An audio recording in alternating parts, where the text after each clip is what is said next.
ಶ್ರೀ ಗುರುಭ್ಯೋ ನಮಃ.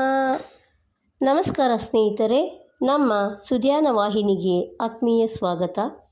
ಮಹಾಭಾರತದ ಪಾತ್ರ ಸಂಗತಿಗಳಲ್ಲಿ ಅಭಿಮನ್ಯುವಿನ ಪಾತ್ರವನ್ನು ಒಂದಿನಿತು ತಿಳಿಯುವ ಪ್ರಯತ್ನ.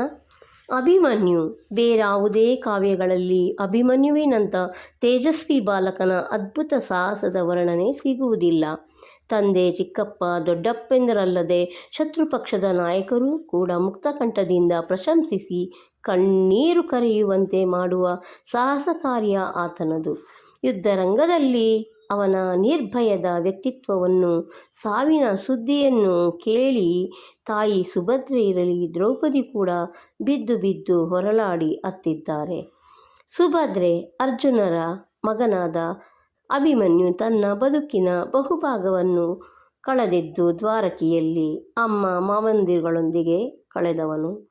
ಆದುದರಿಂದ ನಾವು ವಾಸ್ತವವಾಗಿ ಅವನನ್ನು ಕಾಣುವುದು ಉತ್ತರೆಯೊಂದಿಗೆ ಮದುವೆಯಾಗುವ ಸಂದರ್ಭದಲ್ಲಿ ವಿರಾಟನಗರದಲ್ಲಿ. ಶ್ರೀಕೃಷ್ಣ ಮತ್ತು ಅರ್ಜುನರೇ ಅವನ ಶಿಕ್ಷಾ ಗುರುಗಳಾಗಿದ್ದರು. ಪಾಂಡವರು ತನ್ನ ಸ್ನೇಹಿತರಾದುದರ ಕುರುಹಾಗಿ ವಿರಾಟನು ಆ ವಂಶದೊಂದಿಗೆ ರಕ್ತ ಸಂಬಂಧವನ್ನು ಬೆಳೆಸಿದ. ಈ ಮದುವೆಯ ಸಮಾರಂಭವೇ ಪಾಂಡವರ ಬದುಕಿನ ಮಹತ್ವದ ಘಟ್ಟಗಳಲ್ಲಿ ಒಂದಾಗಿದೆ. ಅಭಿಮನ್ಯುವಿನದು ಕೋಮಲವಾದ ಶರೀರ ಎಂದೇ ಎಲ್ಲರೂ ಭಾವಿಸುತ್ತಾರೆ. ಕುಮಾರನೆಂದೇ ಅವನನ್ನು ಸಂಬೋಧಿಸುತ್ತಾರೆ. ಎಲ್ಲರ ಅಚ್ಚುಮೆಚ್ಚಿನ ಮಗನಾಗಿದ್ದ. ಆದರೆ ಈ ಚಿಕ್ಕ ಪ್ರಾಯದ ಅಭಿಮನ್ಯುವಿನ ಶಸ್ತ್ರಾಸ್ತ್ರಗಳು ಚಿಕ್ಕ ಪ್ರಾಯದ್ದಲ್ಲ ಎಂಬುದು ಮಹಾಭಾರತದ ಯುದ್ಧದ ಮೊದಲ ದಿನದಿಂದಲೇ ನಮ್ಮ ಅರಿವಿಗೆ ಬರುತ್ತದೆ. ಈತ ಕೌರವ ಪಕ್ಷದ ಎಲ್ಲ ನಾಯಕರ ಜೊತೆಗೂ ಯುದ್ಧ ಮಾಡಿ ಸೈ ಎನಿಸಿಕೊಂಡಿದ್ದಾನೆ. ದ್ರೋಣ ಪರ್ವದಲ್ಲಿ ಆಚಾರ್ಯರು ಚಕ್ರವ್ಯೂಹವನ್ನು ಒಡ್ಡಿ ನಿಂತಾಗಲಂತೂ ನಮ್ಮೆಲ್ಲರ ಗಮನವನ್ನು ಸೆಳೆಯುವ ಕೇಂದ್ರ ವ್ಯಕ್ತಿಯಾಗುತ್ತಾನೆ ಅಭಿಮನ್ಯು. ಆಗ ದೊಡ್ಡಪ್ಪನೊಡನೆ ಮಾತನಾಡುತ್ತಾನೆ. ತಂದೆ ಹೊರಗೆ ಯುದ್ಧಕ್ಕೆ ಹೋಗಿದ್ದರೇನಂತೆ ದೊಡ್ಡಪ್ಪ, ನಾನಿಲ್ಲವೇ ಎಂಬ ಹುಮ್ಮಸ್ಸು ಅವನಿಗೆ. ಚಕ್ರವ್ಯೂಹವನ್ನು ಪ್ರವೇಶಿಸುವ ವಿದ್ಯೆ ನನಗೆ ತಿಳಿದಿದೆ ಎಂದು ಘೋಷಿಸಿ ಧೈರ್ಯವಾಗಿ ಮುನ್ನುಗ್ಗುತ್ತಾನೆ. ಮಹಾಧೈರ್ಯಶಾಲಿ, ಎಲ್ಲ ಮಹಾವೀರರನ್ನು ಲೀಲಾಜಾಲವಾಗಿ ಎದುರಿಸಿ ಹೋರಾಡುವ ಆತ್ಮಪ್ರತ್ಯಯ ಇದ್ದವನು. ಏಕಾಂಗಿಯಾಗಿ ಹೋರಾಡಬಲ್ಲೆ ಎಂದು ತೋರಿಸಿಕೊಟ್ಟವನು.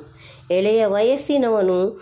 ಹೀಗಾಗಿ ಅಭಿಮನ್ಯು ನಮ್ಮ ಕರುಣೆ, ಪ್ರೀತಿ, ಮೆಚ್ಚುಗೆಗಳಿಗೆ ಪಾತ್ರನಾಗುತ್ತಾನೆ. ಚಕ್ರವ್ಯೂಹ ತಂತ್ರದ ಪೂರ್ಣ ವಿವರಗಳು ಆತನಿಗೆ ತಿಳಿಯವಾದರೂ ನಿರ್ಲಕ್ಷ್ಯದಿಂದ ಒಳನುಗ್ಗುವುದರಲ್ಲಿ ಎತ್ತಿದ ಕೈ. ಶತ್ರು ಸೇನೆಯಲ್ಲಿ ಅವನ ಬಾಣಗಳ ರುಚಿ ನೋಡದ ನಾಯಕರೇ ಇಲ್ಲ ಎನ್ನಬಹುದು.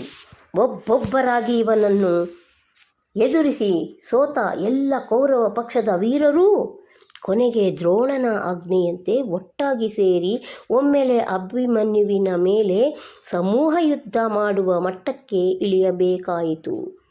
ಹಿಂದಿನಿಂದ ಬಂದು ಬಿಲ್ಲು ಬಾಣ ಕತ್ತಿಗಳನ್ನು ತುಂಡರಿಸಬೇಕಾಯಿತು.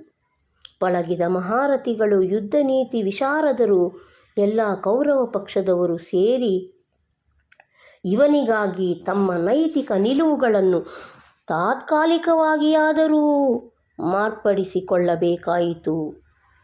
ಕೌರವ ಸೇನೆ ನಾಯಕರ ವಿರುದ್ಧ ದಿಟತನದಿಂದ ಸೆಣಸಿದ ಅಭಿಮನ್ಯು ರಣೋತ್ಸಾಹವನ್ನು ಕೊನೆಯ ಗಳಿಗೆಯವರೆಗೂ ಕಳೆದುಕೊಳ್ಳದೆ ಹೋರಾಡಿದ್ದು ಮರೆಯಲಾಗದ ಸಂಗತಿಯಾಗಿದೆ.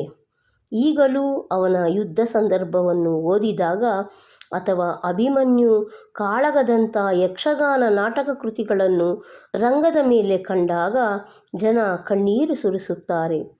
Doctor H.K. ರಂಗನಾಥರು ಕರೆದೊಯ್ದಿದ್ದ ಒಂದು ಬಾಲಕರ ಯಕ್ಷಗಾನ ತಂಡ ಅಭಿನಯಿಸಿದ ಅಭಿಮನ್ಯು ಯಕ್ಷಗಾನವನ್ನು ನೋಡಿ ಯುರೋಪಿನ ಮಕ್ಕಳು ಮತ್ತು ರಂಗಪ್ರೇಮಿಗಳು ಕೂಡ ಅಭಿಮನ್ಯುವಿನ ಪಾತ್ರವನ್ನು ಮೆಚ್ಚಿಕೊಂಡಿದ್ದಾರೆಂಬ ವರದಿಗಳು ಬಂದಿವೆ.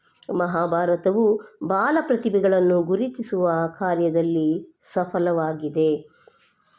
ಇವಿಷ್ಟು ಅಭಿಮನ್ಯುವಿನ ಕುರಿತಾದ ಸಣ್ಣದಾದ ಮಾಹಿತಿ. ಮುಂದಿನ ಎಪಿಸೋಡ್ನಲ್ಲಿ ಮತ್ತೆ ಸಿಗೋಣ. ಅಲ್ಲಿಯವರೆಗೆ ಆರೋಗ್ಯದ ಕಡೆ ಗಮನವಿರಲಿ.